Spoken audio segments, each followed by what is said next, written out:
मुंबईच्या कांदिवलीत महापालिकेकडून कौशल्य विकास प्रशिक्षण केंद्रांची उभारणी, विद्यार्थ्यांना शैक्षणिक ज्ञानासह व्यावसायिक प्रशिक्षण धडे मिळावे त्यासाठी महापालिकेचा पुढाकार।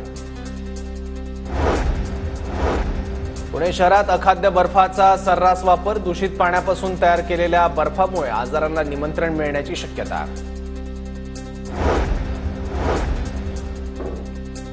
पुणे ते नागपूर रेल्वे स्थानकादरम्यान रेल्वेच्या विशेष 48 फेऱ्या चालवण्याचा निर्णय, उन्हाळ्याच्या सुट्टीच्या पार्श्वभूमीवर प्रवाशांची गर्दी लक्षात घेता रेल्वे प्रशासनाचा निर्णय।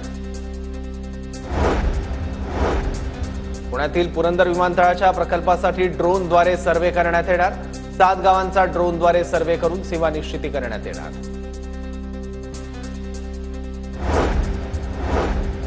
हिवाळा संपताच भाजीपाल्याचे दर वाढले, मात्र सामान्यांचं बजेट कोलमडलं। मिरचीचे दर 40च्या पुढे तर इतरही भाज्या महागल्या।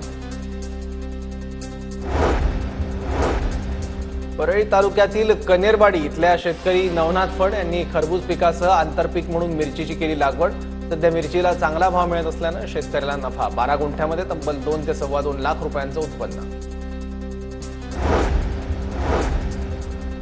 उमरगा शहरात महाराष्ट्र शासनाच्या सांस्कृतिक कार्य विभाग आणि सांस्कृतिक कार्य संचालनालयाच्या विद्यमाने लोककलावंत कृष्णाई ओळेकरच्या भारूड सांस्कृतिक कार्यक्रमाने श्रोते मंत्रमुग्ध।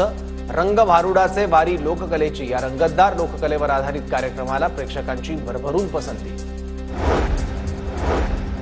धाराशिवच्या कळंबमध्ये चष्म्याच्या दुकानाचं शटर उचकटून 30,000चा मुद्देमाल लंपास, चोरी करतानाची घटना सीसीटीव्हीत कैद। शहरात चोरीचं प्रमाण वाढल्यानं नागरिकांना